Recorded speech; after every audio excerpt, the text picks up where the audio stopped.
Dando continuidade à estrutura de sistemas operacionais, agora vai ser falado sobre a parte de máquinas virtuais. Como funciona isso? Então a ideia não é nova, né? Muita gente acha que VirtualBox, VMware, essas coisas aí de novidade ultimamente, não, isso daí a ideia já veio em 1960 com a IBM. Então, o modelo de máquina virtual cria um nível intermediário entre o sistema operacional e o hardware. Esse nível cria diversas máquinas virtuais independentes e isoladas, onde cada máquina oferece uma cópia virtual do hardware, incluindo modo de acesso, interrupção, dispositivos de entrada e saída e tudo que aquele sistema operacional ou aquele hardware vai precisar. Cada máquina virtual ainda pode ter seu próprio sistema operacional. Então, basicamente, seria essa a ideia que a gente teria, onde eu teria meu hardware físico existente lá, um gerenciador de máquinas virtuais, e aí cada um desses blocos aqui em pé seriam minhas máquinas virtuais. Então, eu teria o hardware virtual 1, meu sistema operacional 1 e minhas aplicações também dentro da máquina virtual 1. A Virtual 2, minha máquina Virtual 2, pode ter o mesmo sistema operacional, como também pode estar rodando outro sistema operacional, né, e aplicações diferentes. Então eu tenho essa condição que pode ser trabalhada. A evolução do OS 360, que a gente já tinha comentado anteriormente, para o TSS 360. Então, o que eles fizeram? Fizeram compartilhamento de tempo, aquele time sharing, que a gente já tinha comentado anteriormente. Tanto a multiprogramação quanto a interface com o hardware eram realizadas pelo mesmo processo, então gerava uma sobrecarga, gerando um alto custo computacional para fazer isso daí. Surge então o CP-CMS, vulgo 370, né, o VM 370, que eram os mainframes da IBM. Então eles tinham duas funções distintas em processos distintos. Ele tinha um ambiente para multiprogramação e também uma máquina estendida para interface com o hardware. Como funcionava isso? Então a ideia toda era, isso daqui eu tinha meu hardware físico lá, tinha um kernel, meu sistema operacional e os processos que estavam rodando aqui para poder fazer. No caso da máquina virtual, então eu tenho meu hardware, eu tenho uma implementação da máquina virtual aqui e depois cada uma dessas colunas seria uma máquina virtual diferente. Então eu tenho minha máquina virtual 1, a 2, a 3, tendo os kernels, né, e os processos rodando em cada máquina. Então eu consigo melhorar o desempenho disso. No caso, os principais conceitos, né, de máquina virtual, então seria o monitor da máquina virtual, que ele roda sobre o hardware e implementa multiprogramação, fornecendo várias máquinas virtuais. Então é essa que é a ideia, o coração do sistema está ali. E aí a gente tem o tal do CMS. O que ele vai fazer? É um sistema para monitorar isso daí. Então, o time sharing, para fazer esse compartilhamento de tempo, e ele vai executar as chamadas ao sistema operacional. Então, máquinas virtuais são cópias do hardware, incluindo os modos kernel e usuário. Cada máquina pode rodar um sistema operacional diferente. Atualmente, a ideia de máquina virtual é utilizada em contextos diferentes, não só como naquela época, mas agora a gente pode usar em diversos pontos. Por exemplo, programas MS-DOS que rodam em computadores 32 bits. Então, as chamadas feitas pelo MS-DOS ao sistema operacional são realizadas e monitoradas pelo VMM, então virtual 8086. No nosso caso, hoje, a gente está trabalhando com processadores 64 bits. Então ele precisaria fazer essas conversões. Também se usa muito falar aquela história, eu tenho um sistema Windows e estou rodando uma máquina virtual com Linux, ou até o inverso, eu tenho Linux como sistema operacional base e eu vou rodar uma máquina virtual Windows, né? Então tem esses pontos. Outro sistema, também de máquina virtual, que vocês já usaram, seria a parte do Java Virtual Machine, a máquina virtual Java. Como que isso daí funcionava lá? Então, os programas Java são compilados, né, entre aspas, aí, são conjuntos de bytecode independente de plataforma. E aí ele vai ser executado por essa máquina virtual Java. Então, basicamente, essa minha JVM consiste em carregador de classes, é o class loader, né, verificador de classes, o interpretador em tempo de execução. Isso daí então vai me gerar, né, para poder transformar isso daí para o host, para o computador está executando, eu preciso do compilador JIT. Então ele vai transformar aquele bytecode gerado para que o host possa executar. Como que vai funcionar então? Se a gente pensar, né, que nosso programa em Java seria isso daqui. Então eu tenho meu arquivo .class, ele faz o class loader, a verificação, interpreta, e aqui tenho o meu host, né, meu sistema lá para executar e fazer essa volta. Pensando no todo, a gente tem o hardware, o sistema operacional, então minha máquina virtual Java ela está aqui, ó. Ela está aqui entre minha aplicação, que eu fiz lá em Java, roda na máquina virtual, ela conversa com o sistema operacional e o sistema operacional é que vai conversar com o meu hardware. Isso daí é bom?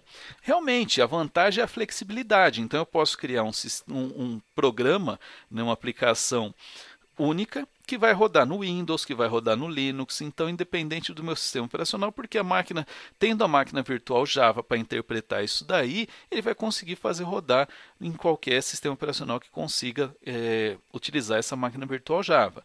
Qual é o problema então? É simular diversas máquinas virtuais não é uma tarefa simples. Então, quanto mais coisas a gente tem que colocar nesse meio de caminho, mais sobrecarga para o sistema eu vou tendo. Estruturas dos sistemas operacionais baseados em kernel. Essa ideia do kernel é o núcleo do sistema operacional. Então, o que ele vai fazer? Ele vai prover um conjunto de funcionalidades e serviços que suportam várias outras funcionalidades do sistema operacional. O restante do SO é organizado em um conjunto de rotinas não kernel. Então, basicamente, nós temos o hardware, a parte de kernel, que é o núcleo, rotinas que não são do kernel e a interface com o usuário. A grosso modo, nós teríamos essa divisão, né? Então, aqui eu tenho as coisas do meu usuário, né, e as coisas do meu kernel. A ideia do microkernel é a gente conseguir trabalhar algo menor, algo reduzido. Mas qual que é essa ideia do kernel ou microkernel que seja? Aqui eu tenho um servidor de arquivo, servidor de processo, de memória, mas como assim servidor? Aquele caixa gigante, um servidor físico mesmo? Não. A ideia é todas as informações relativas ou as funções relativas a arquivo vão estar aqui. A parte de processo vai estar aqui. Meu servidor, na parte que vai fazer comunicação de rede, teriam aqui. Se um processo precisa fazer uma comunicação com a rede, o que ele vai fazer? Ele vem, pede para o servidor de processo a informação, o microkernel executa e fala assim, olha, ele precisa mandar alguma informação para a internet, para a rede. Aí o microkernel aciona o servidor de rede, que sabe como fazer essa comunicação, e aí ele devolve e como é que tem que fazer, como é que tem que acionar, o que hardware que é. Microkernel aciona o hardware, faz o que precisa, devolve o hardware, devolve as informações para o microkernel e assim continua sendo feito isso daí através de troca de mensagens. O que muda nessa situação de microkernel, de kernel, dessas histórias? Se, por exemplo, meu servidor de rede, onde estão as funções que trabalham com a rede, se essa parte travar, meu sistema operacional não trava. É diferente, por exemplo, com a gente está acostumado, né, de ver, por exemplo, no Windows. Deu um probleminha em um determinado ponto, o sistema inteiro para, você tem que reiniciar, vem tela azul e não sei o quê, por causa de um detalhezinho lá no meio. Então, nesse caso, quem vai parar? Seria só, por exemplo, o servidor de rede deu problema, alguma coisa de comunicação de rede, então ele vai parar, meu sistema não pararia. Para você ter uma ideia, existe um sistema operacional chamado Minix, né? No caso Minix versão 3, esse Minix ele foi feito pelo Tenenbaum para poder explicar os conceitos de sistemas operacionais. Então, no Minix 3, o micronúcleo desse Minix, ele tem apenas cerca de 3.200 linhas de código em C e 800 linhas de código em Assembler. Para isso, além disso, daí, o que ele faz? Só com essa quantidade de linhas de código, ele consegue oferecer um conjunto de 35 chamadas ao núcleo. Então, essa parte toda que ele implementa, você vê que o microkernel é algo reduzido. Então, aqui dentro, São poucas instruções que eu vou precisar, é o mínimo do mínimo, o restante vai estar aqui fora. Então, se der algum problema nesse tipo de instrução, o problema vai estar aqui fora. As implementações maiores vão ser feitas aqui fora e não dentro do microkernel, né? Então, seria só uma ligação realmente para aquilo que eu precisaria. No caso dos sistemas operacionais, ou estrutura dos sistemas operacionais no padrão cliente-servidor. Essa estrutura, a ideia toda dela é fazer o quê? Reduzir o sistema operacional a um nível mais simples, onde o kernel vai implementar a comunicação entre processos clientes e processos servidores. E eu vou ter um núcleo mínimo nisso daí. A maior parte do sistema operacional está implementado como processo de usuário, num nível de abstração maior, né? Então, os sistemas operacionais modernos que a gente tem hoje trabalham nesse jeito. Como assim? Então, a gente tem aqui o processo do cliente, eu tenho o servidor de processo, o servidor de terminal, como a gente estava vendo agora há pouco ali. Mas eu tenho vários servidores. Cada processo servidor, esses daqui, tratam de uma tarefa.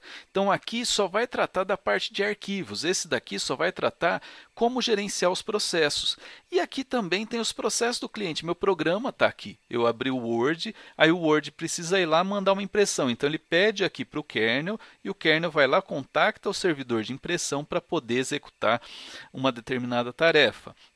Então, a gente tem, por exemplo, aqui, né, se você olhar esse, o microkernel com esse daí está bem próximo essa relação que a gente teria ali nessa figura, né? Você observa um, observa o outro, você vê que é bem parecido, porque os servidores estão no modo usuário e meu núcleo está no modo kernel. Então, aqui é algo mais reduzido. Aqui é onde eu tenho as informações, né? Onde eu tenho mais implementação, mais código.